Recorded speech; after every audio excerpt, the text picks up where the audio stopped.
Well, here we are again. Why are we here? We're here to look at plays. Let's go.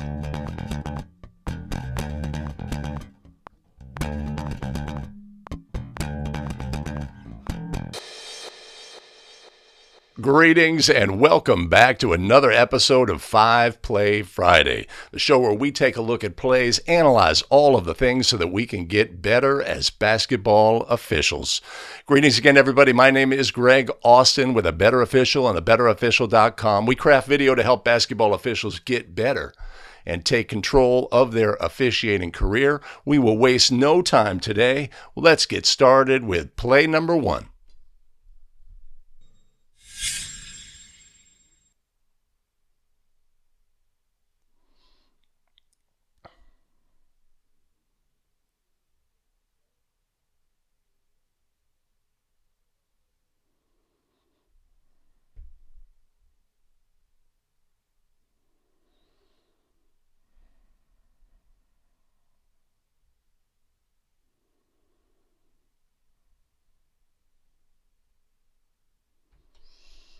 All right, a simple block charge play to get us started. What do you have on this play? Block, charge. This is obviously the team's best player. This is obviously her 5th foul. This is obviously late in the game. Score is close. Does the correct official make the correct call on this play? Put your verdict in the comments below. All right, we're moving on. Play number 2.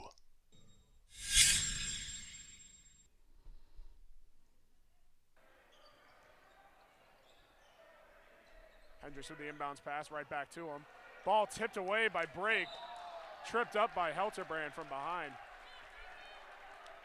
Raiders got a little lucky. Kaiser's trip managed to save them a easy bucket.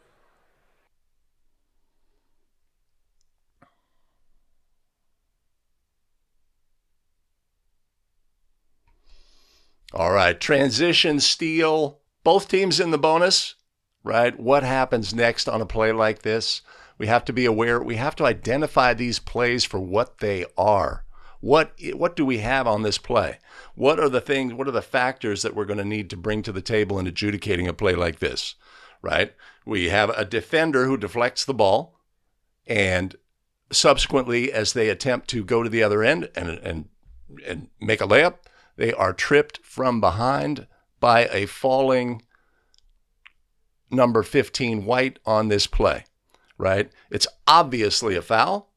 Official puts a whistle on the play, etc. The key takeaway from a play like this is identifying what kind of foul it is, right? Identifying them every single time so that when we are in a bonus situation, we do not make a mistake here, right? So let's look at the play for what it is, right? We have a deflection. At this point, do we have team control by White still, right? Team control by White in the front court. Ball is deflected. Ball gets loose. Does the blue player gain control at this point? No. No, they do not, right? Which simply identifies this for what it is. This is a team control foul by rule. If we were in a bonus situation, we would not be shooting free throws. We may be 30 seconds into the game when this play occurs, but identifying these plays for what they are, team control foul, will prevent later in the game when the same situation occurs in a bonus situation, everybody in the game is going to the end to shoot free throws. We have to recognize what these plays are and put whistles on plays and accurately report them in each and every circumstance so that when the bonus is in effect and the game wants to shoot free throws, we can be the one to say no change in team control foul, no free throws would be awarded, right? Again, the batting of the ball does not. This action here does not. Dribbling is an act of a player in control dribbling the basketball, right? So it's really important to identify these plays for what they are so that we can better adjudicate them. Thanks to Jacob Krause for this clip. It's a fantastic clip. And of course, we can look at all of the things like the resulting throw-in. Does the correct official administer this throw-in? Right? Does the center administer the throw-in this situation, and the other officials slide around? Is that awkward? Is that correct? Etc. Yes, it is correct. We could also look at the habits of the calling official here, right? Which again, when we analyze game video, we're looking at all of the things, right? You see that action there, anticipating the pass, getting the open look by stepping down, right? Fantastic. If we can do this in our game, it shows we recognize what's occurring in the game. If we're officiating the players on the court in our primary coverage area, right? What do we have in our primary coverage area here as C? We've got one defender who's way off and a potential shooter, white 15, who's saying, hey, I'm open, give me the ball, right? The game moves forward, right? And we see that player move out to a three-point shot. We see the pass in flight. We step down. This is great position adjustment on this play, and a great play and a great clip all the way around. Thank you, Jacob, for submitting that clip. So we have a white obviously not making a play on the basketball, but how did they get to that point, right? What do we have here? In the end, we see white 15 is tripped, right? He trips and falls. This is not an intentional act of falling into the back of the legs, etc. It's an inadvertent action. I would not rule intentional on this play. That's what we love when we look at video, is all of the things, right? The obvious stuff, like our first play, obvious stuff. Calling official, which official made the call, etc. Was it a foul? Was there a push from behind, etc. All of the things. But the nuances of clips that the clips offer are fantastic as well. Well, so we have a foul that negates an opponent's obvious advantage, right? So we're definitely, that's on the radar. In this instance, so we say, okay, did this player with two hands from behind push? Did this player grab a jersey, right? These are obvious instances where that's the case. A bear hug from behind, no play on the ball, etc. Or is it just a situation where players get into this position inadvertently? And is the inadvertent act something that we need to set aside? Well, I don't care if it was inadvertent. They took away an obvious advantage on the play. All right, so Wayne's taking a position on this play. He's erring on the side of, all right, the player had an obvious advantage. They have been fouled. We're going to put them on the line if it was a bonus situation. We're erring on the side of, I'm not picking nits, whether the player had control or not, etc. On a play like this, and I can recognize that perspective. At the same time, we want to get plays right, and again, if we apply a situation to end of game, tie game, this play occurs with 2.3 seconds left. We make a ruling on the play. If our ruling is inaccurate, we have affected the results of the game. We may get feedback. One of the things, of course, about high school basketball is the accountability level is relatively low. At the NBA, WNBA, D1, men's and women's, if crews make a mistake adjudicating a play, when they are setting aside a rule, let's say, they will be penalized, and they'll be penalized harshly, right? There's accountability. At the high school level, that accountability is relatively light. If we, no matter what we do in this situation, we're not going to be, in most instances, we're not going to have a call from an assigner. Why did you do this? You're going to, not get playoff games because of this, or I'm taking away your games next week, or something like this. There's no real level of accountability. And that's just a fact of life. That is a fact of life. Yeah, so one of the factors about team control and making judgments about whether there's been a change of possession as more and more states adopt shot clocks, then these kind of plays, like let's say our defender here deflected the ball. There was no trip from behind, but they inadvertently lost the ball out of bounds here. It's going to be a backcourt throw in for White. What shows on the shot clock, right? Did the shot clock reset? Should the shot clock have reset? Making judgments about these plays will become much more prevalent about transition plays like this relative to shot clocks as more and more states adopt the shot clock. Right? That has to be our judgment. Do we have team control here?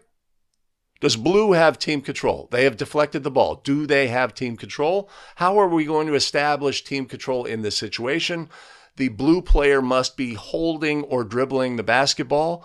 Dribbling the basketball is a player in control, pushing the ball, batting the ball to the floor to begin the dribble. Is that what happened on this play?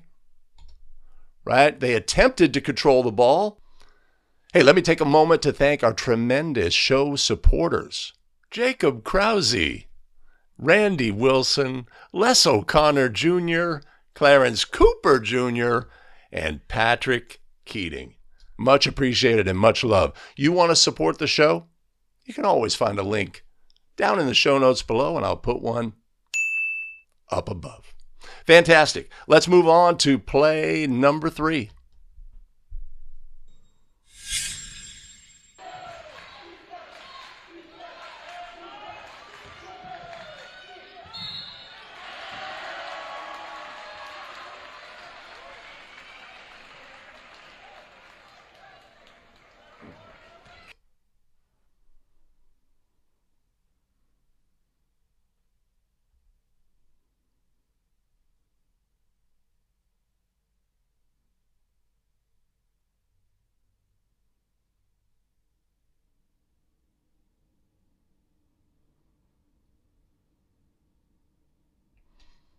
All right. I like the relaxed demeanor by the lead, right? Because this is an obvious play, right? We don't have to get all amped up and excited and bouncing around and throwing our best punch.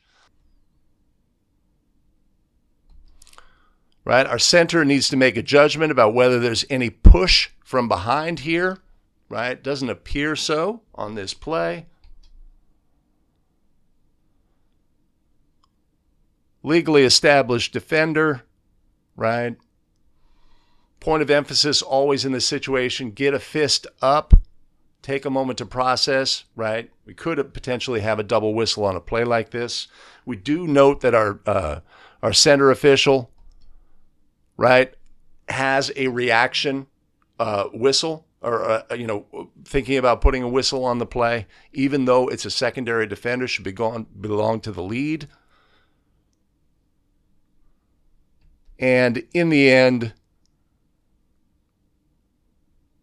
right, we designate a spot a little bit, right, and that leaves our crew a bit in limbo.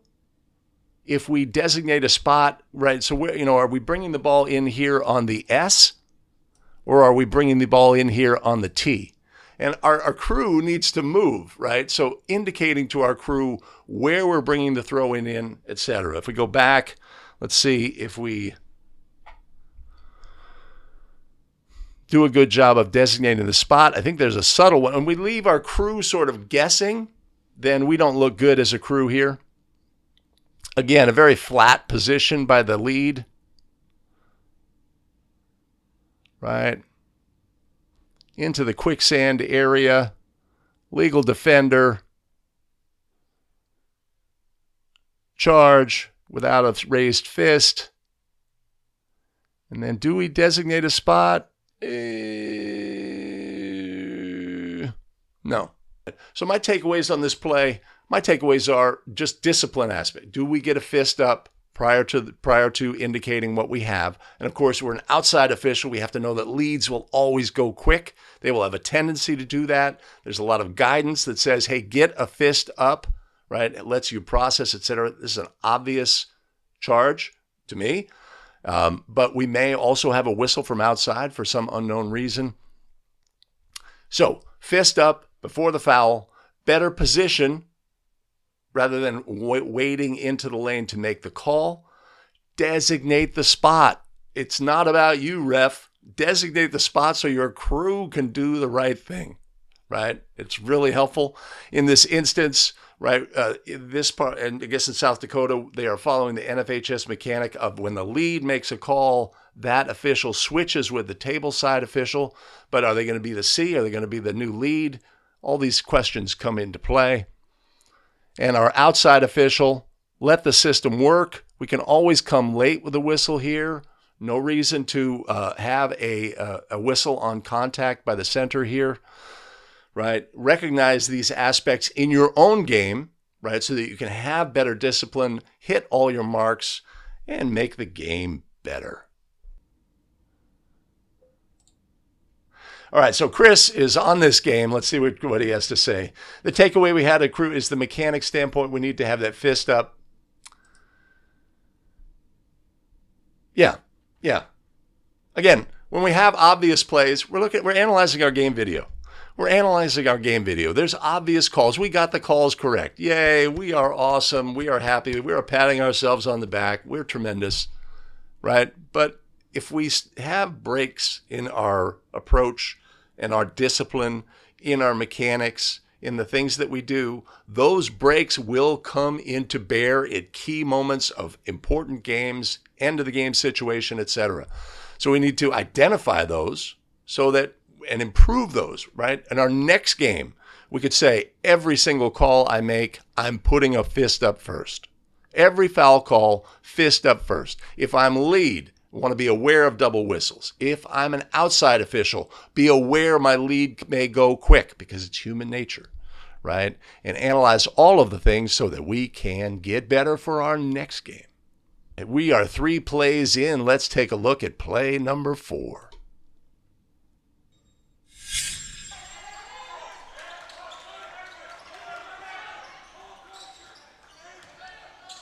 Bessie cuts to the rack, and he'll be fouled. Looks like the foul is going to be called on Ben Hoberson.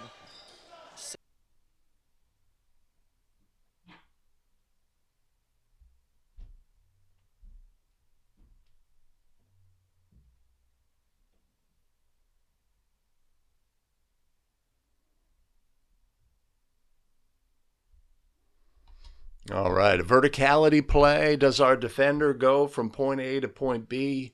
Right? There's certainly a subtle amount of movement, and they turn their body as well. Almost always that's going to elicit a whistle. Right? Right. We have to recognize the situation as well in this game. This is a collegiate game. We are 3.5 minutes into the game. So we are, we are at this point of the game. What are we doing? We're establishing how the game will be called, etc. If we are a member of the crew, we're cataloging plays that have been, whistles that have been put in the game, and what we've determined to be verticality, etc. Tonight, we have a call by the lead on this.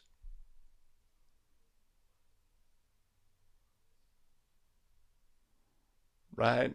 So we have a question. Does this defender move from A to B? There is, I think, subtle movement from A to B. But the other thing the defender does is they turn their body and the contact is on the side. Our ball handler certainly is seeking out the contact. They are not trying to avoid this contact, etc. And so we have to look at plays if we feel that, oh, maybe this was not A to B, which I think it was. But if it's not A to B, was I fooled because did I make a decision based on the defender turning their body in this instance? But I think we have a call correct here. But a takeaway we would have is be aware of what whistles have been put in the play, or put in the game. Early on in the game, we go out, we want to clean things up. We want to establish how we're going to officiate this game tonight, and being aware of the calls that have been put in the game. Right? We had hand checking at this end for this action. We want to make sure that if that's illegal contact at that end, that it's illegal contact at this end, etc. And so early in the game, when we have a verticality play like this, now we would expect if we have a similar verticality play at the other end that we do not pass on that call for the very same reason we had one on this. You know, there's always a calibration we have to have as a crew, how we're officiating. Now, obviously, we don't want to match bad calls. He was straight up, took it in the chest. You put a whistle on the play. Are we identifying that as a play we want to match at the other end? No, it is not, right? But in the gray areas around what kind of whistles we're putting in, what kind of contact we're ruling illegal tonight, so that we can be consistent as a crew, right? And so anytime we see, anytime we see clips, it's always out of context. Right? Who knows what's happened in this game? We may have had like 5 verticality play calls in this game already. It's unlikely, but it's a possibility. And we always have to recognize that when we're analyzing play. Oh, this crew, got this wrong for this reason, etc. Right? It's because we see it out of context. But when we see a game that's early in the game, we are establishing as a crew what kind of whistles we're putting on the play. All right, we're 4 plays in. Let's take a look at play number 5.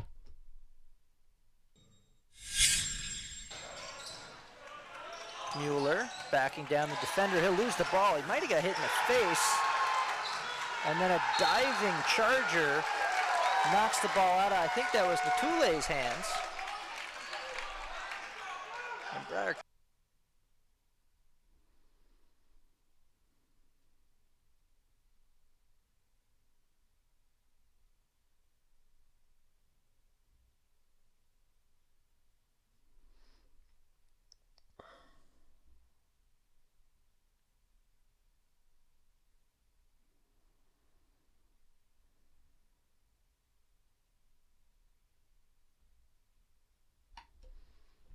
All right.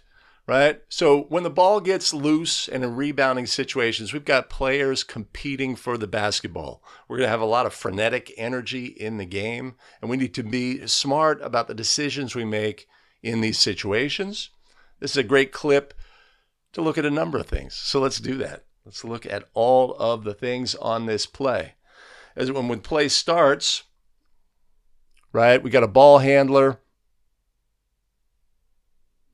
legal, defender, right? The ball gets deflected from behind on this play. What does our ball handler do? They fling their arms up in the air like, oh, that's got to be a whistle. It's a fool the ref situation, right? There's no foul on this play, but they are giving us the embellishment, etc. Just have to be aware. So what are we going to do? We're 10 minutes into this game, right? What do we say? That player is a fool the ref player. That player is an embellisher. Let's catalog. We may know that already at this point of the game. Let's catalog that and be smart about whether we could trust them in these situations as well. And let's move on. Ball gets loose. Diving player. Player on top, but not really. They're more in a push-up position, a crawl position. 23 comes in with an arm around the torso, etc. Are these fouls? No, they're not, right? We got players competing for the ball in this situation. Patience. See what we have. Our calling official we've got the hand up, which is great discipline, held ball situation, right?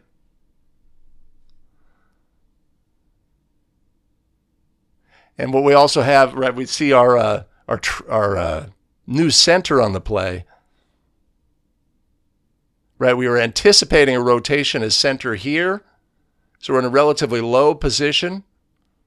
Our center may have been as well, as sort of taking off on the play. Got a held ball ruling. Does White, have a backcourt violation? No. Right, we are official opposite the table, right? Sort of makes a cardinal sin here, the turnaround and look, right? We've got an official looking right at the table. Trust them. They're coming up held like this. They'll be able to see which way the arrow's going. We don't need to turn away from players in that situation.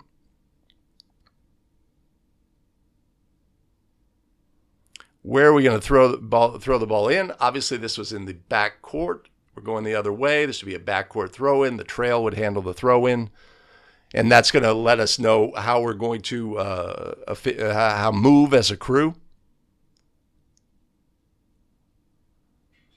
We've got players up on the bench reacting to a play that their teammate made. This is illegal activity. It's not a thing, right? At the end of this play, we would expect everybody on the bench to sit down. But these are moments in the game as well where things get crazy. And sometimes you could have sequences. You have a play like this, but the ball gets loose. We go the other way. There's a play at the basket. Again, it gets loose, etc. Right? And we just have to keep measured and keep control of and recognizing what's going on in these situations. So a good clip on that front. All right. So Chris says one of his takeaways is this: did the player dive on? Let's go back here. Does White come in and dive on a player who's attempting to get the ball here? And that's sort of one of the key takeaways on a play like this is, did we have that foul? Let's take a look.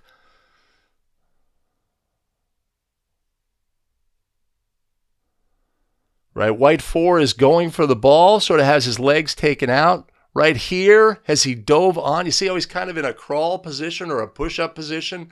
He had not, body surfed on top of the back of the player on the floor. He's actually trying to avoid and looking for the ball in that situation. I'm going to err myself in this situation as not a foul, right? We want to call the obvious here.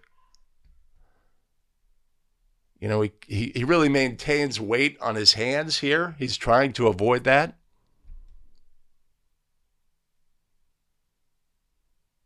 And the grab by 23 Blue here is just not a thing as well. Yeah, like it. Well, so Dave says, well, isn't that illegal contact on the initial drive, right? On the initial action? We could take a look at that. I do not think so. We have a legal defender, right? They are legal at this point. White runs into them, displaces them slightly, right? And then Blue puts an arm up. But, so even if you had, contact by Blue 24 at this point, the ball's out, right? The ball is out. Is that illegal contact on a ball handler dribbler at that point? Or is it incidental contact on players away from the play? These are the things that we have to judge. So much work.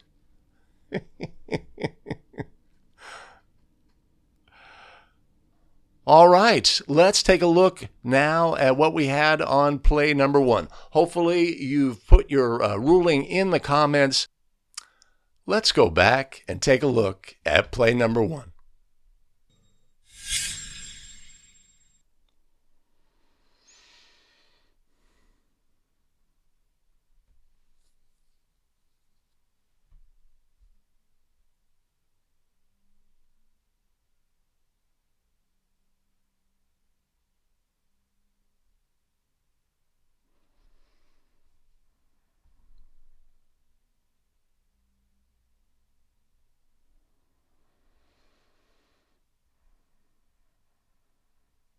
All right.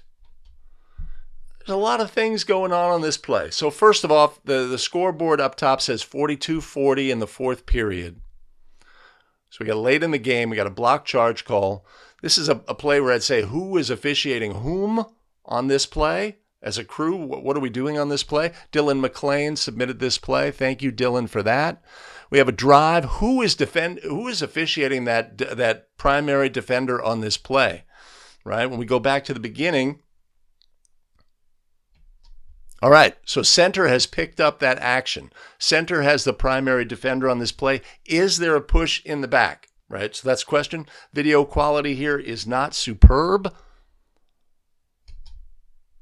Secondary defender play comes from the center's primary. We would expect the lead to have a whistle on this play.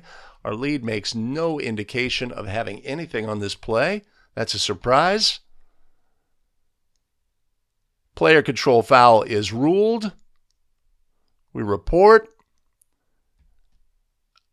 We have a hand up. I think we're indicating a fifth foul on the player. Invariably, it's going to be the best player on White in this situation. Don't know for sure. She goes to the bench. What do you have on this play? Right? Secondary defender is clearly legal. They stepped into the path. They have established legal guarding position. Is not an airborne player. Torso contact, right? They put their arms up to protect themselves. Legal actions. We seem to have call correct. We've got a coach who cannot believe it.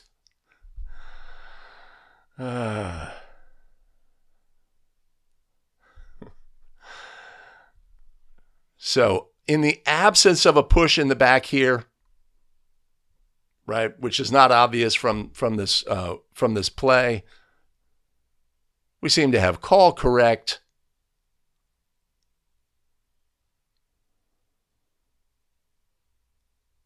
I mean, we obviously have a play that needs a whistle.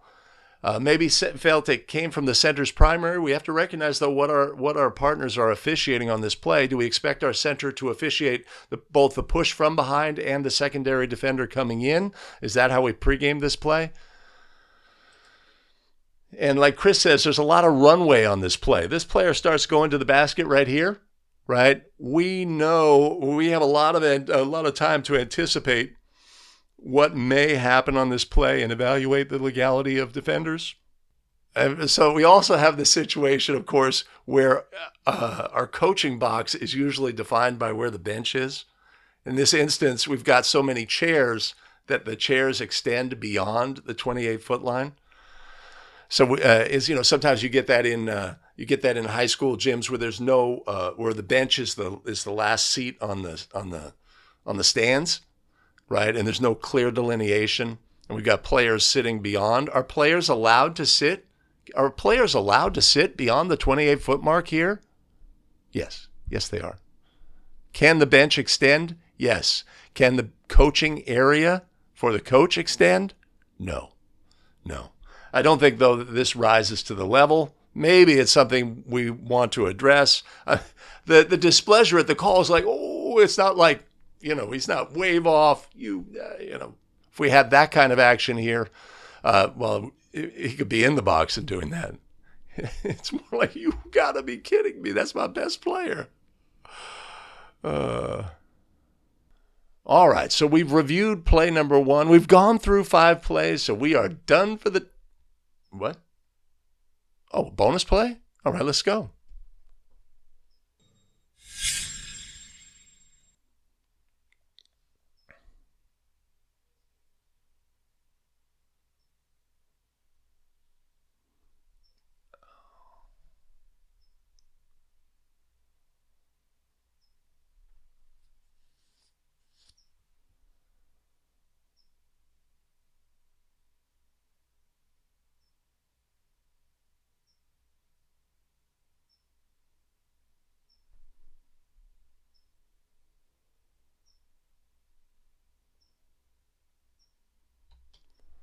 All right. Excellent.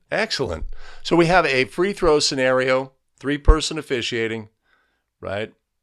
And ultimately a call by the trail in this situation. Isn't this the center's call? Right?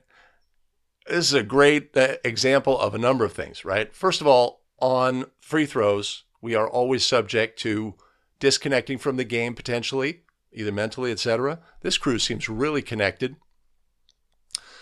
As a trail on free throws, we want to allow our other 2 officials to officiate the action. We have a big picture view as the trail, but we have to stay connected, right? Not just like, you guys take care of everything, etc., right? So on this play, we have a couple of things. First of all, we have a box out, which forces a opponent of the thrower across the free throw line.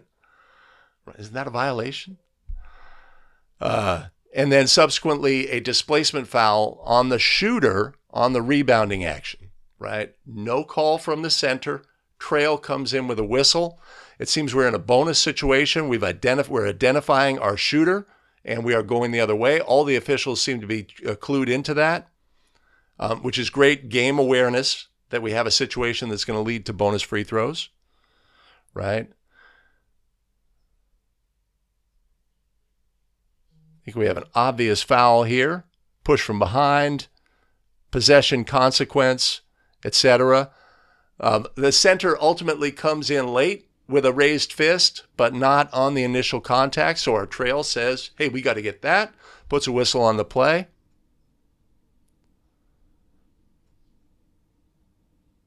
We've identified our shooter. Don't know if we're telling the center on this play to go ahead and take the call, etc. Good example of crew officiating and awareness on the play. The trail staying connected with the game and not disconnecting. I think the center ultimately would have had this foul on the play, but all good.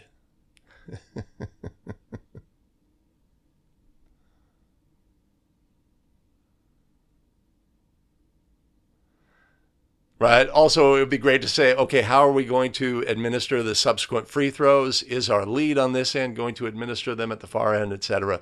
That's just picking nits. The takeaway on this play for me is stay connected as trail. Stay connected. Don't disconnect. Right. We see we're at the 28-foot line. So many officials on free throw situations in three-person are drifting, 38-foot line, etc., becoming disconnected, taking me time. Yeah, I like it. I like it. A good reminder to stay connected in free throw situations. And say, the center is responsible about whether our free throw shooter violates. First off, they are responsible for ensuring that the shooter attempts their shot within 10 seconds, having a visual count, etc. We're in great position. We are in the recommended high school position for a free throw in this situation. It seems a little close, but he's at the volleyball line, right? And then, in addition, they are responsible for players in marked lane spaces.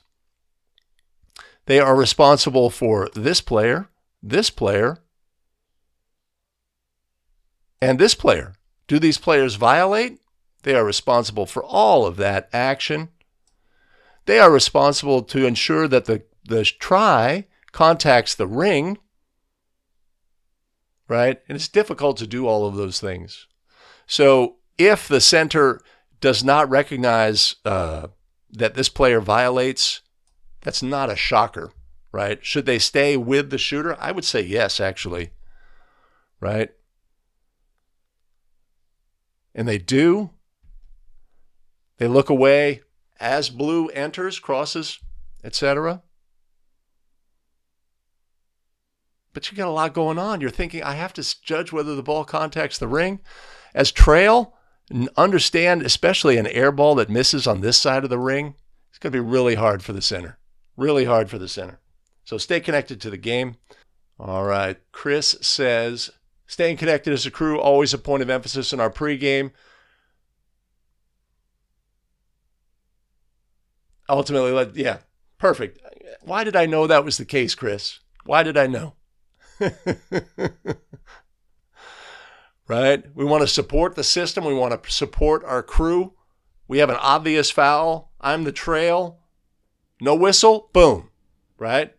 Cadence. The center also has a cadence because, again, they have a lot in their lap on this play. Right? But we want to support the system. You're going to take the call. You've got it, etc. We're going to fill in as a crew, etc. Working the system, support your crew. We work a ball game. We have to make a lot of decisions, be aware of a lot of minutia, clocks starting and stopping, etc. Small little things throughout the game, decision making, plays that we've put in the game, what we've established as how the game is going to be officiated tonight can be mentally exhausting, right? We have to fight through that because those are the things that we need to do to officiate the game properly. But the only way you get to being aware in the fourth period is by having that built into your game, that discipline and that awareness built into your game. Why are we going to know that the clock ran, right? So in this situation, we've got 4.0 seconds before the free throw starts. The clock does run. 7/10 or 8/10 run off, right? But the only way we're going to get to any ability to make those decisions in the fourth period is by having that discipline built into our game. Hey, thanks for joining us today for 5 Play Friday. Much appreciated. If you want to take a moment, I'd appreciate it if you do all the things. Hit like, subscribe, and the notify bell so you don't miss out on any of our new content. We go live every Wednesday and Friday during the basketball season. And join us for the live stream. We have a lot of fun. Awesome. Okay, do allow me a moment as well to thank our tremendous show supporters. Jacob Krause, Randy Wilson, Les O'Connor Jr., Clarence Cooper Jr., and Patrick Keating. Much appreciated and much love. You know there's going to be a link down in the show notes below to help support the show. And I'm also going to put one up above. Awesome. We have additional video content available for you here. I've made a choice for you. YouTube has made a choice for you. You make a choice for you. And I'll tell you what, we'll see you next week in our very next video. Take care, everybody.